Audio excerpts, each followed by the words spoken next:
Bom dia a todos.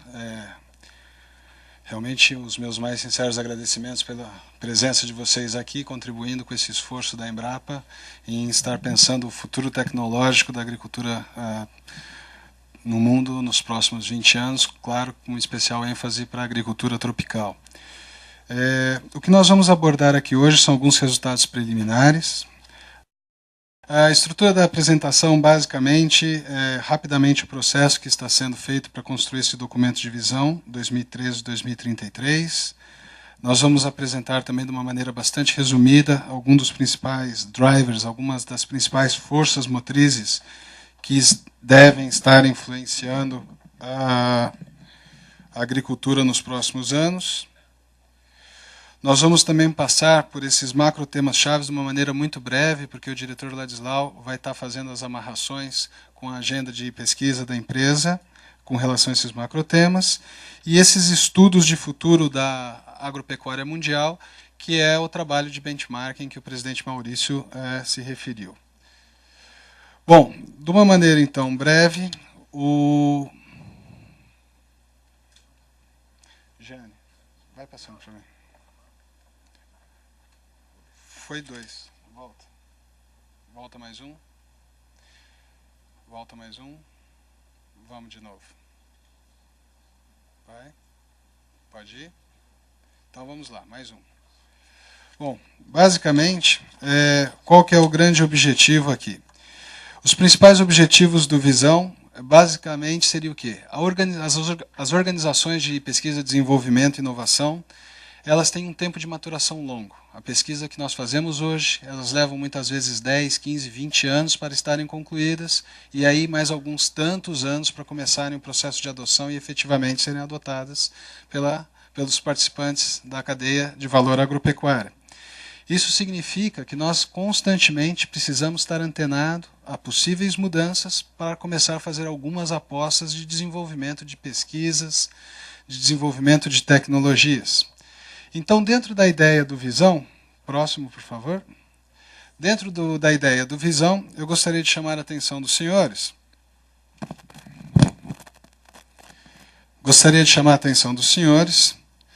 Nós estamos bem no início do processo, foi concluído um primeiro documento. Esse documento é uma versão bastante inicial, é uma versão que agora é encaminhada para as unidades da Embrapa, para os nossos parceiros, para recebermos críticas. E essa crítica é muito importante, por quê? Exatamente por estarmos logo no início do processo é que nós somos capazes de incorporar essas sugestões, nós somos capazes de avançar de uma maneira um pouquinho mais favorável.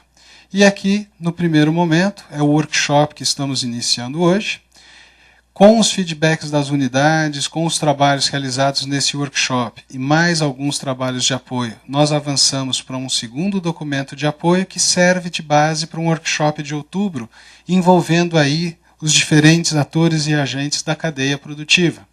Nós queremos escutar se essas demandas, se esses sinais estão se confirmando. O mesmo trabalho, uma relatoria bem feita aqui, com documentos de apoio dando aporte para um terceiro documento, que aí chegamos para discutir. Bom, esses são os grandes sinais. Como nós começamos a caminhar daqui para frente, como nós começamos a traçar um plano de voo para nós atingirmos esses grandes objetivos. Próximo. De uma maneira muito breve, alguns drivers a gente pode botar como sendo importante para a demanda agrícola, drivers do lado da oferta, drivers do lado da demanda. Os dois principais drivers do lado da demanda são a população e o crescimento da renda per capita. O que essa figura está mostrando, ela é bastante interessante, porque ela mostra o quê? Que o driver população ele vai ter impactos distintos, tanto em termos de intensidade, ou seja, o tamanho da população até se atingir um platô. O Dr. Silvio Crestana já ressaltou que a população do Brasil deve atingir um tamanho da ordem de 230 milhões de hectares, e esses 230 milhões, de habitantes, isso deve acontecer por volta de 2030, 2040. O que é interessante chamar a atenção aqui tem as taxas de crescimento projetadas para alguns países no período 2012-2030 até o período 2030-2060. O que nós observamos aqui é que países como o Japão já estão passando por um processo de diminuição da população. O mesmo serve para a Itália. E o que nós vemos como uma tendência geral, independentemente do país, é um decréscimo significativo nas taxas de crescimento pós-2030. Isso significa que o driver população, como fator de pressão para aumento da demanda agrícola, ele vai perdendo força com o tempo. Um outro ponto interessante de se chamar a atenção nesse driver demográfico é a questão do envelhecimento da população mundial, e o Brasil não é exceção a isso, e um forte fluxo migratório do campo para as cidades. Com o envelhecimento da população, há uma mudança significativa nos hábitos alimentares, começa a ganhar cada vez mais força a questão de nutrição e saúde, isso vai se reforçar nos próximos anos. E o movimento rural-urbano também muda as preferências no sentido de um maior consumo de proteína animal, frutas, legumes e verduras. Próximo. Com relação à renda per capita, nós também verificamos um movimento também semelhante. Vejam, no período 2012-2030 há uma determinada taxa de crescimento nas diferentes regiões do globo, mas essa taxa tende a ter uma queda, com raras exceções, no período posterior. Um aspecto muito interessante é que deve haver, as projeções dos países ricos têm mostrado uma forte concentração da renda. A China, isoladamente, deve responder em 2060 por 27% do PIB mundial. Próximo. O ponto a se chamar a atenção aqui é que quando nós juntamos esses dois grandes drivers, população e renda per capita, o que se observa é um forte crescimento na demanda até 2030, em grande parte impulsionado pelo crescimento da classe média. Existem algumas análises que mostram que a classe média mundial deve crescer em 3 bilhões de pessoas nas próximas 2 décadas, com uma forte concentração da ordem de 58% na região da Ásia e do Pacífico. Aí começam a haver questões chaves, já que esses vão ser os grandes consumidores do futuro. Os países que produzem alimento, os países que exportam alimento, nós estamos preparados para esse tipo de demanda, para esse perfil de demanda? Um outro ponto interessante é que, no curto e médio prazo, essa expansão da classe média e a taxa de urbanização mantém aquecida a demanda por produtos agropecuários de maior elasticidade de renda, carnes, frutas, lácteos e legumes. E um olhar particularmente atento, então, fica concentrado para esses países asiáticos, para os países africanos e para a faixa mais comum desses produtos de maior elasticidade de renda, a demanda deve crescer em níveis próximos de 3%. Próximo. Pode passar esse. Um resumo dessas drivers de demanda. No período pós-2030, há arrefecimento da demanda. O que isso significa para a gente? Os próximos 20 anos, quando o mercado está crescendo forte, é a grande oportunidade para se expandir mercados, para a gente crescer sem muita competição. Há competição, mas essa competição ainda não está tão acirrada. No período pós-2030, com o acirramento da competição, o mercado começa a ser mais restritivo, potenciais barreiras não tarifárias começam a aparecer, potenciais barreiras de todas as outras formas começam a aparecer. E aí a importância da pesquisa, dando os dados críveis e verificáveis para orientar essas discussões mundo afora. Ponto a se chamar a atenção é que, uma vez que a demanda por esses produtos agrícolas de menor processamento tende a diminuir em 2 décadas, isso significa que nós vamos ter que o quê? Correr atrás de novos produtos, desenvolver novos produtos que melhor atendam a demanda dos consumidores nas décadas seguintes. Só que, como nós frisamos no início da apresentação, esse tempo de maturação da pesquisa é longo. Em resumo, nós temos que desenvolver agora os produtos que vão estar sendo consumidos daqui a 15, 20 anos, mais uma vez justificando um forte esforço da pesquisa. Aqui eu chamo a atenção dos senhores, isso daqui é a mais recente pesquisa no Brasil, essa daqui é a elasticidade de renda, que é um valor que está mostrando que, conforme aumenta a renda, o consumo, a demanda por produtos diet light é mais do que proporcional ao aumento da renda, e um forte crescimento para produtos preparados. Então, por exemplo, é uma lasanha pronta com uma carne moída processada e por aí afora. Pelo lado da demanda de terra, que o Dr. Silvio Crestana mencionou, Se eu tenho esse arrefecimento no período pós-2030, é de se esperar também que a pressão sobre o uso da terra também tenha um arrefecimento no período pós-2030. Ou seja, os próximos 20 anos é que vão ser chaves para nós acomodarmos essas diferentes demandas para a produção de alimentos e outros usos da agricultura. O Dr. Silvio Crestano também frisou que com o aumento da renda não se aumenta apenas a produção de alimentos, a demanda por maior produção de alimentos, aumenta-se também a demanda por energia. E aqui o que eu mostro nesse gráfico é que para cada $1.000 de aumento na renda per capita, há um aumento de 165 quilos de equivalente petróleo na demanda por energia. Isso pode trazer uma série de benefícios, uma série de oportunidades e desafios para a agricultura brasileira em particular. Por exemplo, o setor sucroenergético nacional, bastante robusto, pode se beneficiar desse aumento da demanda de energia. Mais uma vez, há uma pressão fortíssima pela parte tecnológica. Por quê? Aqui eu trago o exemplo do gás de xisto nos Estados Unidos. Hoje eles estão produzindo o gás lá mais ou menos a $4 por milhão de BTU. E a importação ainda no Brasil está na ordem de $9 a $10 por milhão de BTU. Uma tecnologia como essa, que baixa o custo da energia aqui no Brasil, impõe restrições para o desenvolvimento de novas tecnologias. O que eu quero dizer com isso? Ou o Brasil bota um esforço muito grande para ter tecnologias mais baratas, em termos energéticos mais competitivas, ou eventualmente o setor pode ficar atrofiado por falta de competitividade. Pontos interessantes que isso pode ter mostrando as diferentes implicações mundo afora. Reduzindo-se a dependência de energia dos Estados Unidos, há uma queda nas importações que vêm do Oriente Médio, que por sua vez são grandes importadores de produtos do agronegócio brasileiro. E isso, obviamente, acaba prejudicando. Pelo lado da oferta, vamos pular para o próximo direto, Jane, por gentileza. Esse daqui é um exercício interessante. Aqui eu apresento a projeção dos próximos 10 anos, recém-lançados do Ministério da Agricultura. O que se mostra aqui no caso do milho, tomando como exemplo? Hoje a produção de milho no Brasil é da ordem de 78 milhões, e em uma década isso daqui deve estar chegando em 94 milhões.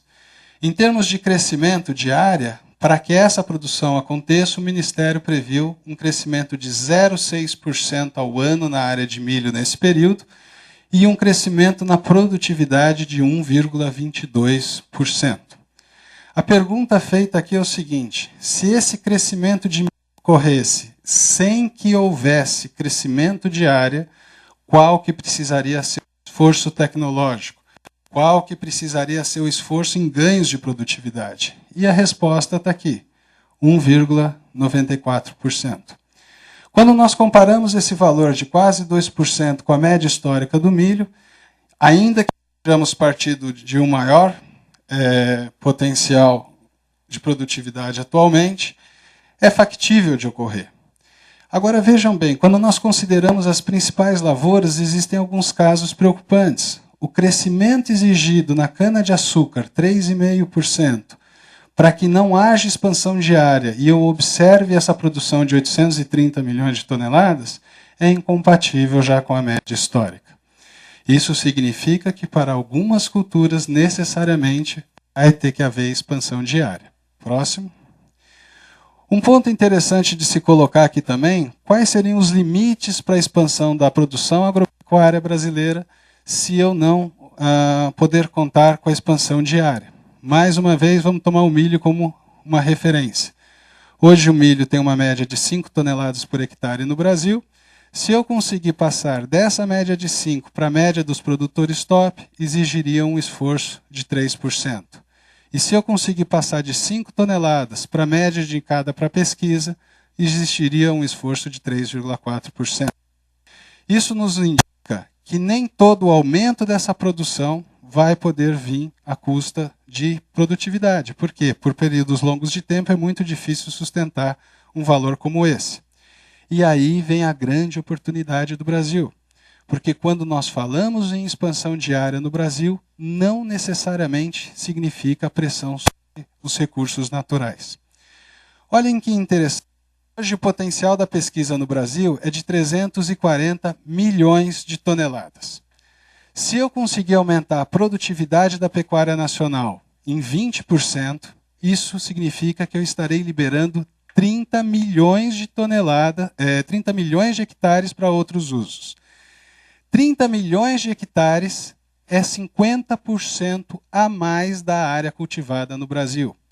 E a conclusão interessante disso é que, com 20% de aumento na produtividade da pecuária nacional, eu tenho um potencial de produção da ordem de 450, 500 milhões de toneladas, que é da mesma magnitude que Estados Unidos e China, com um grande diferencial. Este é um potencial que leva em consideração que ainda 60% do território nacional continua preservado. Próximo, por favor. Exatamente essa é a lógica. Se eu pego uma pastagem de baixa produtividade e eu adoto uma tecnologia, por exemplo, aqui compatível com a média brasileira, significa que para cada 1 hectare desse pasto de baixa produtividade que se recupera, outros 2,7 são liberados para outros usos, qualquer que sejam eles. Bom, vou passar por esse, por gentileza. Os macrotemas. A lógica aqui dos macrotemas, nós seguimos a lógica das cadeias de valor. Ou seja, os recursos naturais e clima, na presença dos diferentes tipos de insumos, geram oferta agrícola. Esta oferta agrícola pode ser diretamente direcionada para o consumidor ou passar por um processamento na agroindústria antes de atingir o consumidor, seja ele doméstico ou internacional. Permeando esse processo, nós temos a questão de infraestrutura e logística, e contornando o ambiente como um todo, nós temos as questões macroeconômicas e políticas. Com essa lógica, ou seja, seguindo o fluxo de inovações na cadeia produtiva, a Embrapa delineou seus macrotemas. Um grande macrotema, recursos naturais e mudanças climáticas, mimetizando os insumos, novas ciências, biotecnologia, nano e geotecnologia, automação, agricultura de precisão e tecnologia da informação e comunicação, segurança zoofitossanitária da cadeia produtiva, sistemas de produção, tecnologia agroindustrial da biomassa e química verde e a parte de nutrição e saúde. E, obviamente, permeando tudo isso, a questão de mercados, políticas e desenvolvimento rural. O ponto-chave a se chamar a atenção aqui é que esses macrotemas eles buscam o quê? Dar foco e agilidade à coleta, organização, qualificação e difusão da informação. Próximo. Mais um. Caindo direto no estudo do benchmarking. Qual que é o ponto-chave aqui? Foram pré-selecionados 50 estudos, 14 estudos foram analisados por mais de 50 análises, e o que foi o diferencial? Essas análises já foram desagregadas em função dos macrotemas. Ou seja, em função desses macrotemas da Embrapa, nós quisermos fazer uma varredura do que o mundo está falando segundo essa lógica dos macrotemas. Com relação a recursos naturais e mudanças climáticas, pontos chaves. Muitos sistemas não têm sido sustentáveis e isso tem gerado uma série de pressões desnecessárias sobre os recursos naturais. Há uma indicação muito forte por sistemas mais eficientes e pelo desenvolvimento de novos sistemas que possam ser mais eficientes que os atuais. O foco no ganho de produtividade e na redução da emissão de gases de efeito estufa ao longo da cadeia é ponto marcante em diferentes estudos. E, obviamente, a preocupação com eventos climáticos extremos, que exige o quê? Grande esforço da pesquisa com foco na adaptação às mudanças climáticas. Quando nós passamos para o macrotema Novas Ciências, vem novamente à tona a questão da bioeconomia, com potenciais para se aproveitar melhor a biodiversidade, técnicas modernas de genética, para o quê? Ampliar a produção por meio de ganhos de produtividade, mas também usar esse potencial para gerar novas potencialidades para consumo com foco em nutrição e saúde. Esse foi um traço marcante nesses estudos internacionais. Na parte de nanotecnologia, houve uma referência muito forte ao quê? Crescente aplicação para controle de qualidade, de processos, desenho de alimentos funcionais e, obviamente, na parte de embalagens. É esse rumo que esses estudos estão apontando. Na questão de automação, o grande foco ficou por conta da agricultura de precisão, com uma alusão de que são possíveis novos arranjos produtivos com essas tecnologias. E na parte de tecnologia da informação e comunicação, houve a sinalização de um empoderamento do consumidor que começa a exercer maior influência no desenho, nas demandas que são postas às tecnologias. E, obviamente, há-se um risco de alguns problemas ideológicos que podem surgir também por essa rede mais ativa. Nos sistemas de produção, vem à tona novamente a demanda por maior eficiência do uso dos recursos e ganhos de produtividade. Muito interessante, inclusive, que concorre com os nossos trabalhos, uma estagnação nos ganhos de produtividade nos países desenvolvidos, mas não necessariamente nos países emergentes, que ainda estão num patamar mais baixo de produtividade. Uma atenção muito especial para a multifuncionalidade e, mais uma vez, o desenho de sistemas que sejam capazes de reduzir as emissões de gases de efeito estufa e uma atenção muito especial para sistemas que promovam uma redução global das perdas. Com relação à tecnologia agroindustrial, foco nos recursos disponíveis, um consumidor que participa mais ativamente da trajetória do desenvolvimento e buscando que encadeamentos, não só dentro da porteira, obviamente, mas esse encadeamento não se esquecendo do setor de serviços e da potencial indústria de insumos e processamento que pode surgir dessa nova bioeconomia. Inovações tecnológicas cada vez de caráter mais multidisciplinar e multi-institucional. Não existe mais uma instituição que congregue todas as competências. Nós temos que ter parcerias fortes, nós temos que ter parcerias de longo prazo para seguir essa trajetória. Com relação à nutrição e saúde, um enfoque muito grande foi dado a esse tema. Acredito que o Dr. Schengen Fan vai esboçar também uma série de coisas nesse sentido. Mas, além dos preceitos normais de nutrição e saúde, um foco grande em redução de desperdício e no aumento de reciclagem e uso, e também um perfil da população condizente com países de renda per capita maior, com maior praticidade, maior diversidade de alimento, e, obviamente, um traço importante, a agricultura não é só para a produção de alimentos, a agricultura é para a produção de uma série de outros produtos. Finalizando, Dr. Silvio, no macrotema mercados, políticas e desenvolvimento rural, a demanda segue firme, também condizendo com os trabalhos iniciais da Embrapa para produtos de origem animal, vegetais e frutas. Os usos de alimentares da produção pecuária, energia, fibras, cada vez mais importantes também. Esse é um ponto-chave, principalmente para os países em desenvolvimento, mas começa a ser problema também em alguns países ricos, a questão de infraestrutura que está se envelhecendo. Sistemas de inovação com foco na cadeia produtiva, isso foi um aspecto muito interessante porque reforça essa estratégia dos macrotemas linkados com as cadeias produtivas e é imprescindível a implementação de inovações em governanças e também melhorias de políticas públicas nas organizações. Próximo. Esse é o último slide e o que eu gostaria de frisar pela última vez, nós estamos nessa posição aqui. Essas discussões que nós vamos ter no workshop nesses próximos 3 dias são muito importantes para continuar abastecendo esse fluxo de coleta, análise e processamento de informação para a construção dessa visão 2013 e 2033. Isso que eu tinha para apresentar. Muito obrigado.